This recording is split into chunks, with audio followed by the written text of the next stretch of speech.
Idea and Chodesh. Would you write that on the board? Sure. Thank you.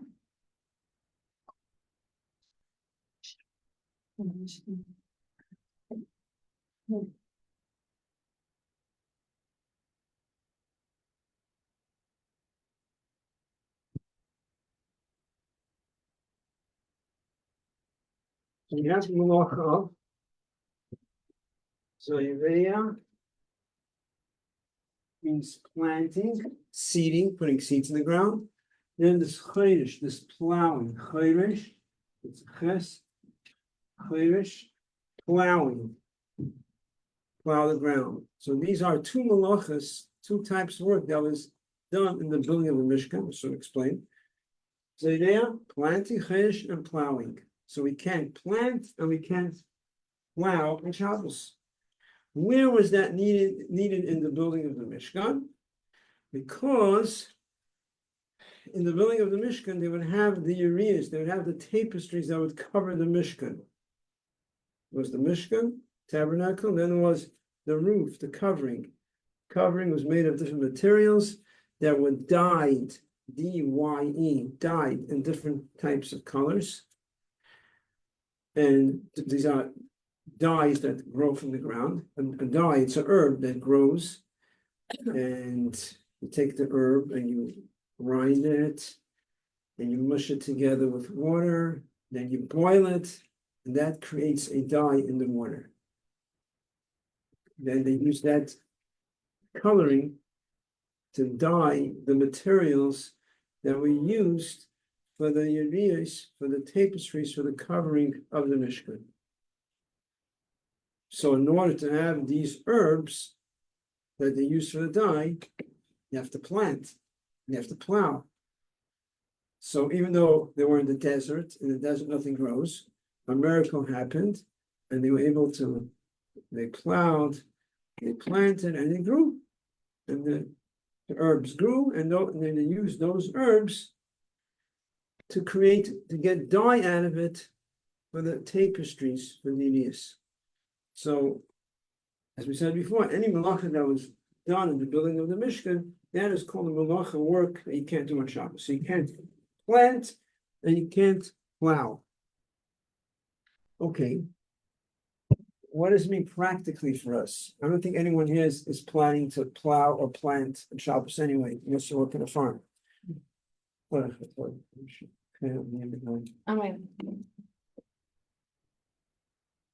So what is a practical situation for plowing and planting? Anyone knows? Something practical, yeah.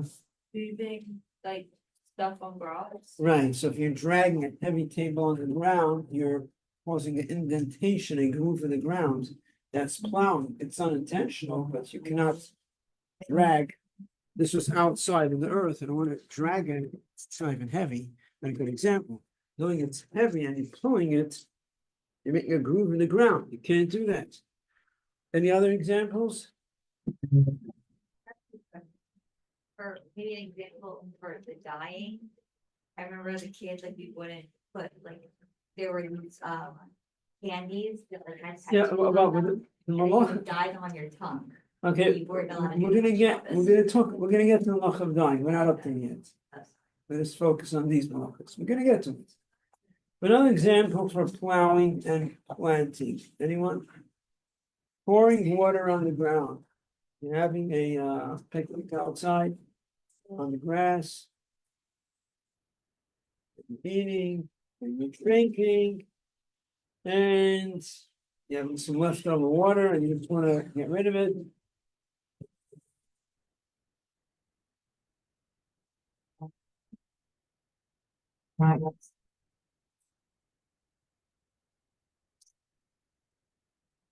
So you have some extra water, you just want to get rid of it, so you're just going to pour it on the ground.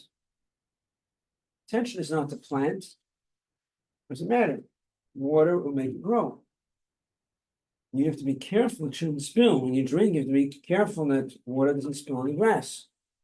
Even if there's no grass, earth can make it grow.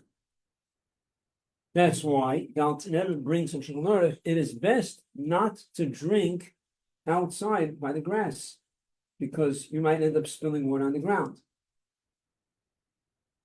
Now, it actually applies to water. It doesn't apply to other drinks. Doesn't apply to juice, because juice doesn't make it grow. However, the Alter Rebbe does say it is good to be strict even with other drinks. Even though halachically you're not transgressing if you do spill orange juice on the ground or grape juice, but the Alter Rebbe says one should be strict. Another example of planting, which is a very interesting example, and that is many times people have plants. You have a plant, and the plant you put it by the window, open up the shade, and the plant needs sun. Sun helps it grow, right? And those who have plants will make sure to open up the curtains during the day so the plant should get sun, right?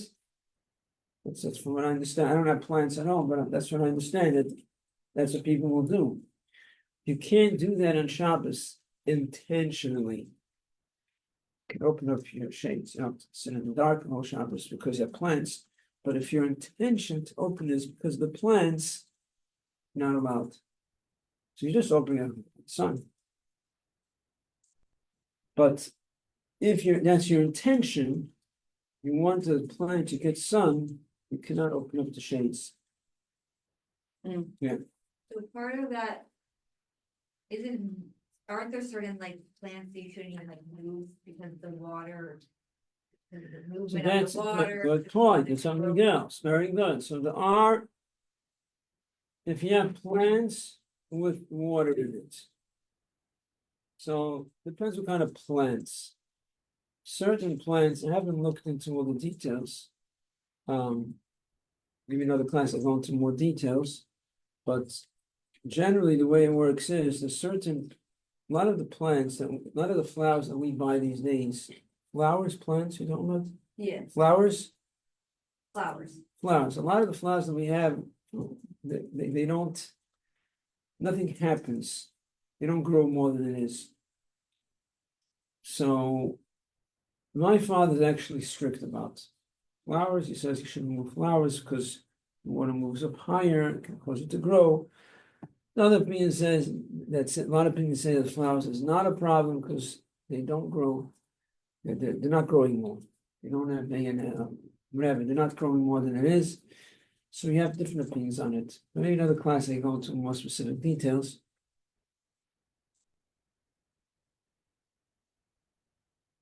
Okay, so these two melachos, they don't have so many practical applications. So we're going to go to the next melacha. So we have Zaydeya, planting, Chodesh, plowing. Now we have the melacha of Koitzer. The melacha called Koitzer. Koitzer means harvesting. Everything was done in the Mishkan. The Mishkan, they would have to plow, plant the herbs, then they have to do Koitzer, harvesting. They have to cut it off, right? Sever it, disattach it from the ground. Now, there's a very important aspect over here. That is, the melachim, the 39 melachos are called avos. You look in the Mishnayos, it's going to say the 39 avos melachos. Av means a father. Why is it called avos? Father, because father has offspring, children. So these 39 avos melachos also have what's called tuldos. Tulda means offspring. This week's parsha, Ela Toil Dislech. These are the offsprings of Noach. So you have physically children, and then there is offsprings, meaning similar, like, not exactly, but you have the 39 melachos, then you have what's similar to it. So, for example, let's focus on the melachos we're discussing now, Koitzer. So Koitzer, the Al Melacha was in the Mishkan, which is they would harvest the herbs. Then there is the tool, anything similar. What's similar? Anytime you're severing, you're disattaching something from the ground. You're picking fruits off the tree. You're tearing off the leaf, tearing off a branch. They didn't tear off leaves in the Mishkan. For the building of the Mishkan, they didn't tear off leaves, they didn't tear off branches. They would harvest the herbs that were growing. They weren't tearing off leaves, but it's similar because when they would the herbs, they would be disattaching something that's attached to the ground. So anytime, so it's similar because you're disattaching something from the ground. So even though it's not exactly within the Mishkan, but our Chachamim have received Halacha Moshe Sinai, Moshe Rabbeinu Sinai, Mount Sinai, that anything that's similar to the 39 Malachas is equally prohibited. Exact same thing, just as called Av, is called a tool, different name. So, Kaitzer, harvesting, the Mishkan was the herbs, but anytime you tear something from the ground, that's equally prohibited. It's prohibited by the Torah, branches, roots. Now the Chachamim went a little further. Oops, something. The Chachamim went a little further, as we know. That the Chachamim will make what's called a gzeira, a decree. They'll put a fence. You learned about that. The Chachamim put a fence around the Torah in order that we don't transgress. The Torah gave power to the Chachamim. They could put a fence around the Torah. They'll say you can't do this because you might. Yeah, and this becomes part of Torah. They have to keep it, right? Familiar with that. So Chacham said, we are concerned that you will transgress and you will tear things off a tree. So we are going to prohibit you to make use of a tree. This is the Isser of Mishtamish Bilan. So this is what it's called in Halacha. The Isser of Mishtamish Bilan.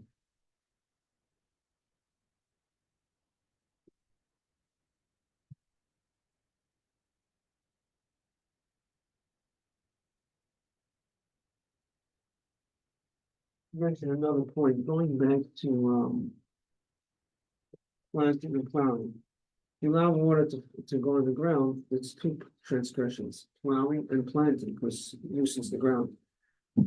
This is a practical application, so it sounds just said it didn't rain. Let's say it rains and you have a tarp over your sukkah and you want to get the rain off the, you want to pick up the Tziyom Tiv, you want to pick up the tarp and get the water off. You want to take up the tarp, you want to heat in the sukkah. You have a tarp covering the sukkah, you can't be in the sukkah. So you're going to take up the tarp after the rain, but it's full of water on it. So, where's the water flowing onto? You built the sukkah on top of the grass, you pick up the tarp, right? So if it's on pavement, then you could. But after it falls on the pavement, then it's going to go into the grass. Doesn't matter. If it's not directly, you're only causing it. You're not directly pouring it onto the grass, pouring it onto the pavement. You know, the kids involve the grass. You're causing it. It's not a direct act. Now, generally, you cannot do something that's even indirect. That's you just cause it. But here, you have no interest. It's not your intention, and you have no interest. That's the case we're discussing. We're discussing that's usually the case. You don't have an interest in the water watering the grass. You have no interest, let's say. It's okay. Because it's not direct and you have no interest, it's okay. That's the general rule. If you're not applied in each situation, but I'm showing you this case, this is how it works. Yeah, is it clear? Did everyone get this? Because the water's coming down, not directly on the grass, going to the pavement. Then there's pressure, and then it starts running off and goes onto the grass. This is called droma. Last term in Mechas Shabbat, droma means cause. It's not prohibited by the Torah. Our Savior is prohibited to do an indirect act. But because in this case you have no benefit from it, you have no interest, you don't care, you don't care the water going onto the grass. Combination of the fact that you're causing it that it's not the direct act, it is okay. Going back to Kaitzer. So Kaitzer, harvesting. So Chacham prohibited us mishtamish bilan. You can't make use of a tree. Said you cannot make use of a tree because we are concerned you might come to tear fruits of the tree. You might tear leaves. You might tear branches. You cannot make use out of a tree on Shabbos. What does it mean make use of a tree? It's called, you can't, that's what it's called. It's the use of a shtamish bill, you can't use a tree. But what does it mean? Doesn't mean what we think using it. I mean, okay, so I want to sit on the tree is giving me shade. I'm gonna sit next to the stem of the tree, next to the part of the tree, and it's giving me shade. Oh, I'm using a tree. I'm not allowed? No, it's not what it means. So it's a very precise definition. What does it mean you can't make use out of a tree? Because the prohibition is that you might come to transgress. So what is called making use out of a tree? Making use of a tree means putting things on a tree, taking things off the tree, climbing on a tree, things that can cause you to forget and you hear something off the tree. So it's not just getting benefit from the tree. So you can't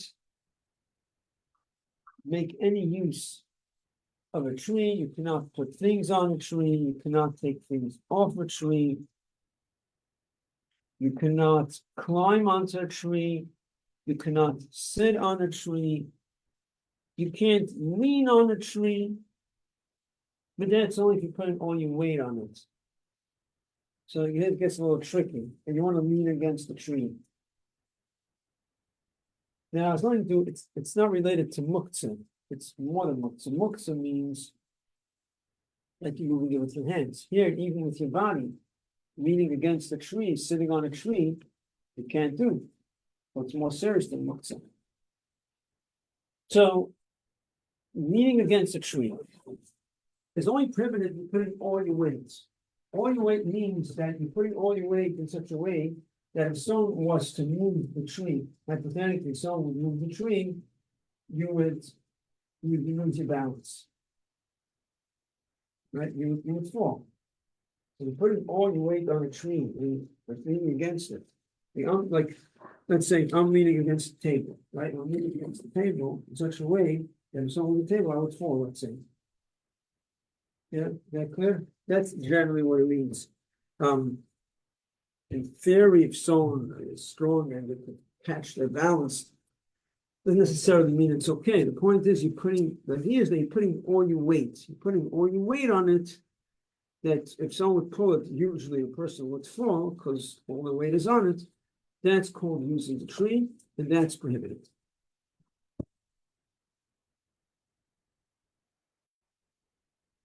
Yeah. What about these swings that are in the tree? Very good. That's what I'm getting to. We're going to get to that. What about a tree stump? A tree stump. Not a tree. There's no tree anymore. There's no leaves. There's no branches. There's no fruits. What's the problem?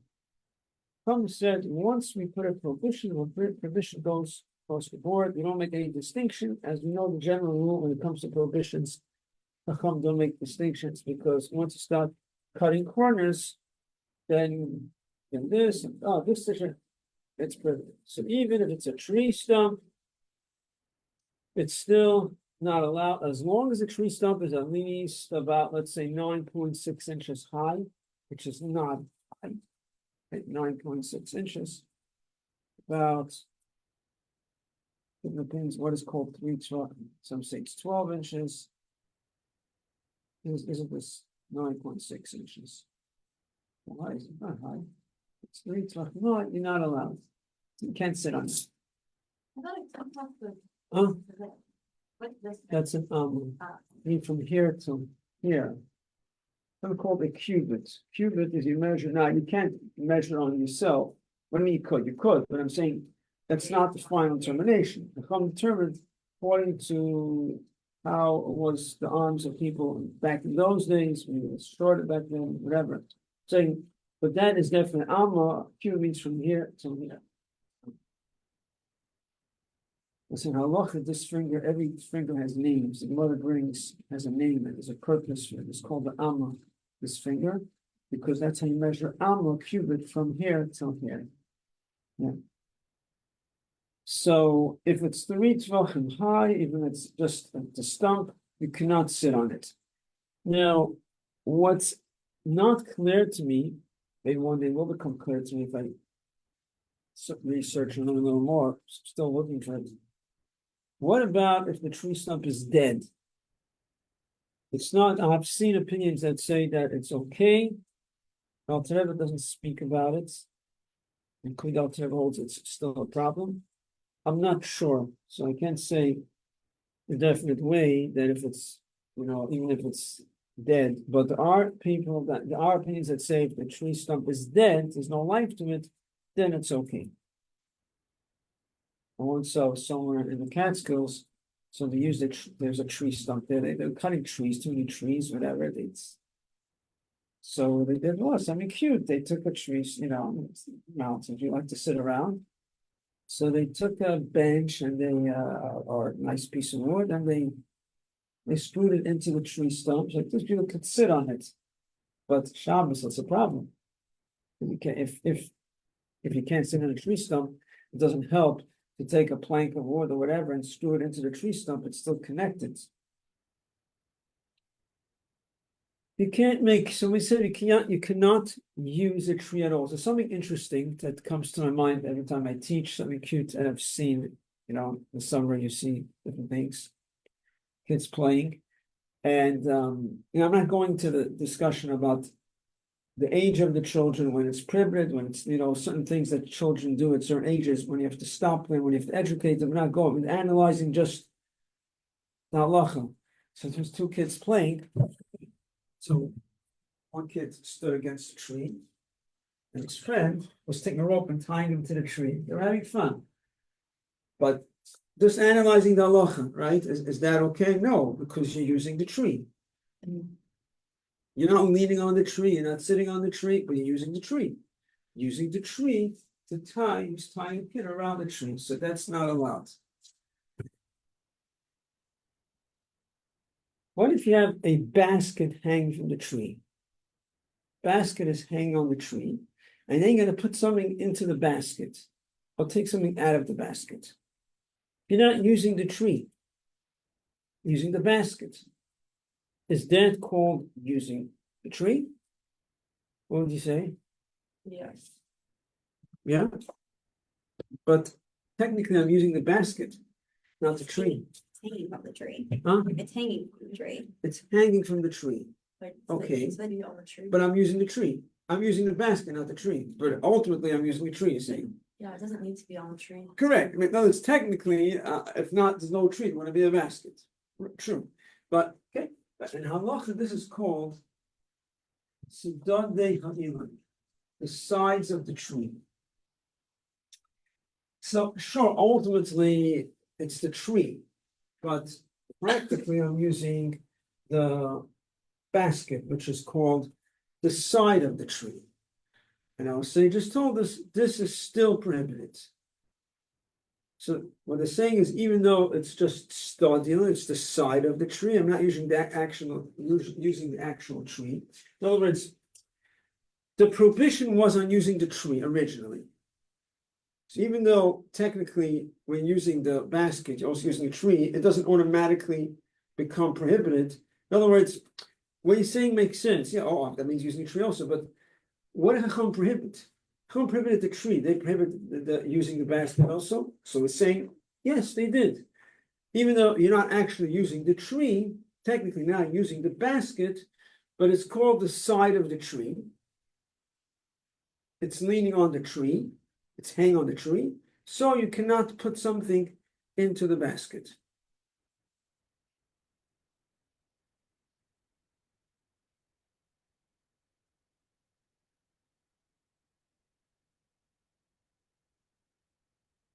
What if you have the basket hanging on a nail? So it's called something called studding, the sides of the sides. Studding means the side of the sides. So there's a nail coming out of the tree. The basket is hanging on the nail. Can I put something into the basket now? Now I could. Very good. You're following my train of thought. Good. So if the basket is hanging on the tree itself, I cannot put something into the basket. That's called sidodi, on the side of the tree. The nail is inside the tree. The basket is hanging on the nail. Now I could put something in the basket because that's called sidodi tzaddi, the side of the sides. You get it? Now I want to take the basket off the nail. Can I take the basket off the nail? Can I put the basket on the nail? Can I put the basket on the nail? Yes. No. Oh, no, because Huh? then the nail is just attached to the tree, Yeah. so then it becomes the W head out. Becomes stud Yeah. because the nail is attached to the tree. The nail is stud Yeah. If I'm putting the basket on the nail, it means I'm using the nail. Mm-hmm. If I take the basket off the nail, it's also called using the nail. When you take it off, it's also using it. You're taking it off the nail. So it's called using the nail. So while the basket is on the nail, I can put something into the basket. But I cannot put the basket on the nail or take the basket off the nail. How do you use the side of a nail? The side of a nail. Side is a term. I mean, we don't. Yeah. Oh, you put it in from the side? No. Okay. Study. This is You the draw it term. for- It's a term that we're using. It's a definition. When you want to define something that's attached to the tree that you're using, you're not using the actual tree. So there's a basket hanging on the tree, or directly on the tree, or there's a nail inside the tree. How do we define when you're using the basket that's on the tree? How do you define when you're using the nail? We're calling it stud on the side of the tree. And Chacham tells us the side of the tree is also prohibited. They included it. Chacham decided how to prohibit it, and they said this is included in the prohibition. But when the basket is on the nail, I could put something into the basket. It gets a little tricky. I could put something into the basket. But if I want to take the basket off the nail, I'm using the nail. I want to put the basket on the nail, I'm using the nail. While the basket is on the nail, if it's easier, you could call it 2 steps removed. 1 step removed, 2 steps removed. That might help you. Whatever works when you process things a certain way in their head, and then it works. So it's like 2 steps away from the tree. There's a nail, there's a basket. I'm not using the nail that's already not part of the tree, it's attached. Now I'm using the basket, it's 2 steps, no problem, you could use the basket, but it's 2 steps away. But if I'm going to take the basket off the nail, even though the basket is 2 steps away, but when I put the basket on the nail or off the nail, let's start putting it on the nail. Putting it on the nail, I'm using the nail. Now, what's a little tricky is, even when you take it off the nail, it's also the same thing. Even though you say in your mind, I'm not using the nail, taking it off the nail, it's called using the nail. It goes both directions. If I'm taking the basket off the nail, it's also called using the nail. Got it? You're taking it off the nail, so you can't take the basket off the nail. But you could put something into the basket. Now the hammock, right? So the hammock, from what I understand, is you have pegs screwed into the tree, and then you have the hammock tied onto the screws. So now it's 2 steps removed. It's like a basket hanging on a nail, and I'm putting something into the basket. So there's no problem being in the hammock. Now, if you're going to want to take it off, you'll have a problem. But as long as the hammock is not attached directly to the tree, it's attached to the screws that are in the tree, then it's okay.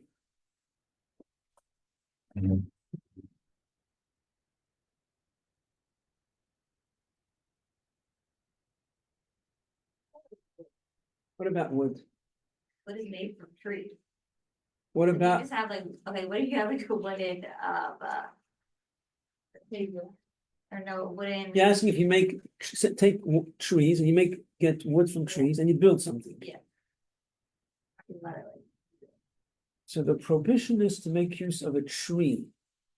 Tree means when it's attached to the ground, not when it's disattached.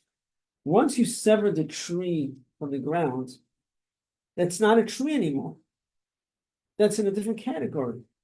That's called a cut tree. That's not the conversation over here. That's a different discussion. There could be an issue of muktzah, a lot of items that are muktzah, things that are not useful. If you have construction material laying around, wood for building, they're muktzah, but that's not the prohibition of mishtam mishpil, making use out of a tree.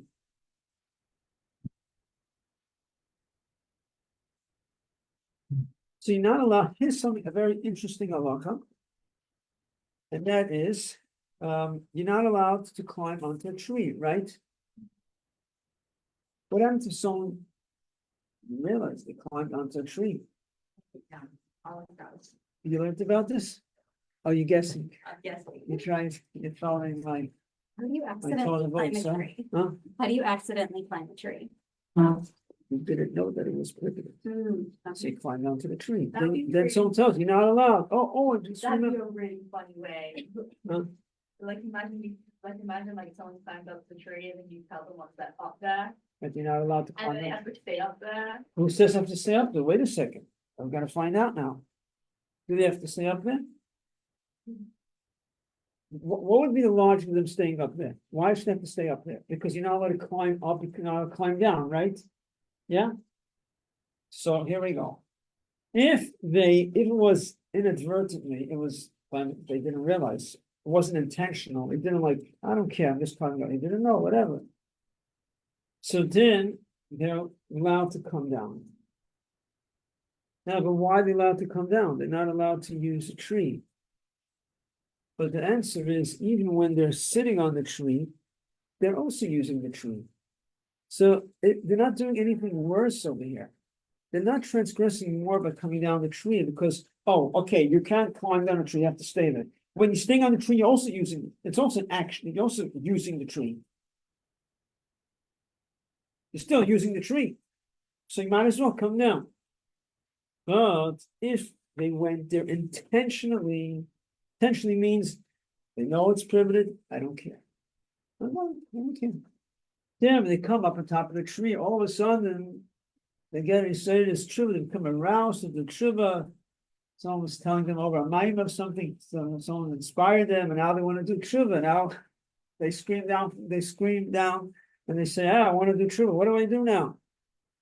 The tshuva is that they stay there the whole Shabbos. That's the punishment they get because they went intentionally. They have to sit there the entire Shabbos. What if you could jump off it? No, it's not. It's not. It's not because of. It's not because of any issue. Not because of climbing. He said it's in terms of using the tree. You're still using it by sitting there. It's a punishment. Over here, they gave him a penalty, a punishment because he transgressed intentionally. Then he has to stay on the tree the entire Shabbos. Okay, this is not a practical case. Someone did it intentionally, then all of a sudden he becomes aroused to the tshuva. Now wants to know what's the right thing to do. Now we tell him, but this is the halacha. Yeah. I would think that like going in the first case, if you unintentionally go up, the coming down, the method, if you're sliding, wouldn't that like be like moving it a little bit and like that was the malacha and then and then sitting, We're saying then you're allowed. jumping could be better because then you create distance, you know? You're saying if you you're saying if you go up unintentionally and we like to come down. Yeah. It's maybe it's better to Because jump than to Yeah. climb down. then you make like park.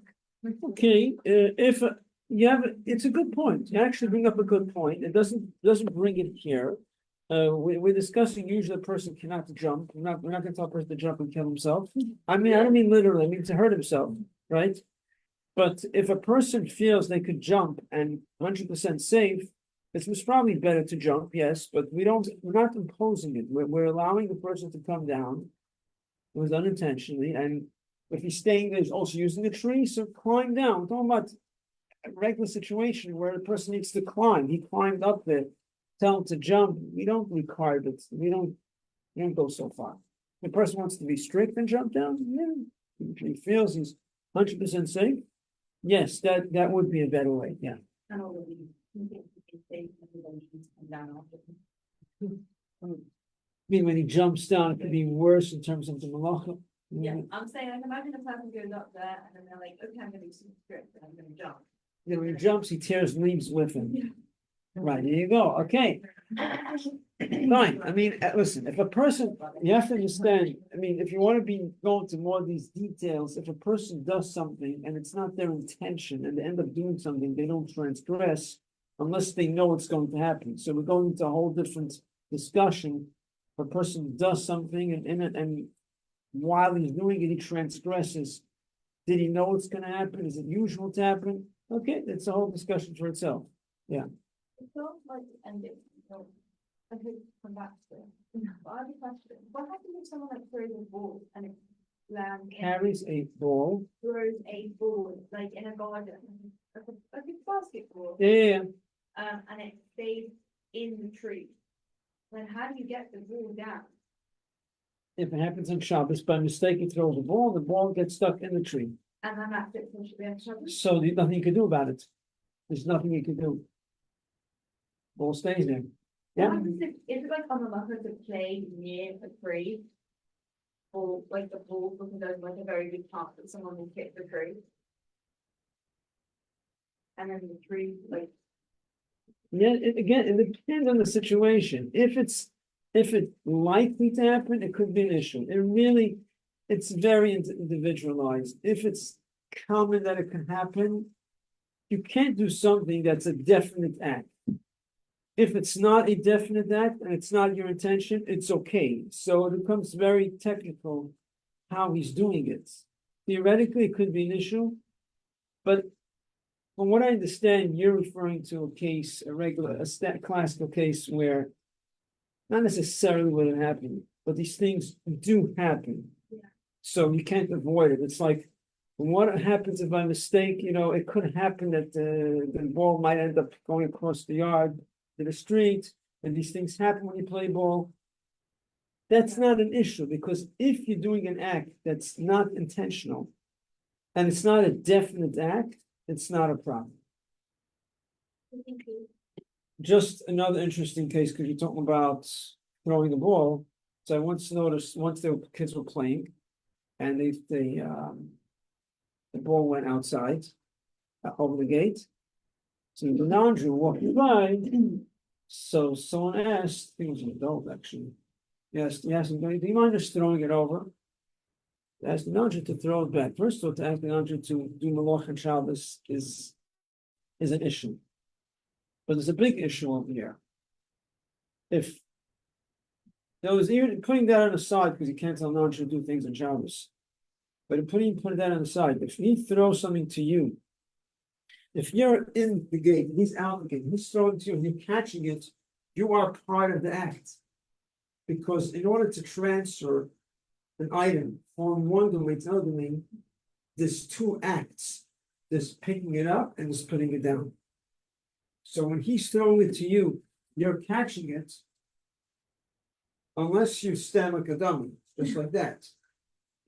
Then if you stand like this and you don't, and he throws it right into, then you didn't really do anything. So even then it's better not, but you actually didn't do anything.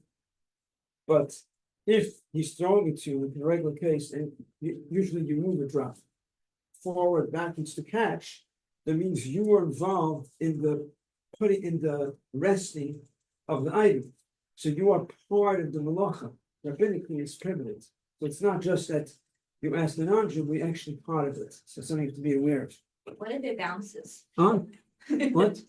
Does the bounce break the action? Like, let's say it's a bouncy ball. Yeah, It's like, oh, my ball fell over the fence. yeah. And then the non-Jew sees it and throws it over the fence, but it bounces. Or it's just on the ground. Now it's in your domain. If he throws it over and you don't catch it, and it just falls into your domain, then you have not transgressed. Or if it's a But bounce and this, then catch. but, after the bounce you catch it? Yeah.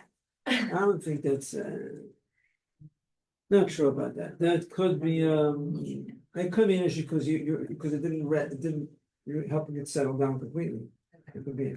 But there's still the issue of telling a non-Jew to work for you on Shabbos. You can't have a non-Jew work for you on Shabbos. So if he's, so that's an issue. If he does it on his own, it's okay. But to tell him, could you please throw it over? Shouldn't be done. But it's a benefit for the non-Jews, they don't want your ball, like, they don't want your basketball in their garden, you're like, oh, it's really bugging you, you can move it, you can send it. Yeah, sure. Yeah, if they're doing it for themselves, no problem. Not a problem.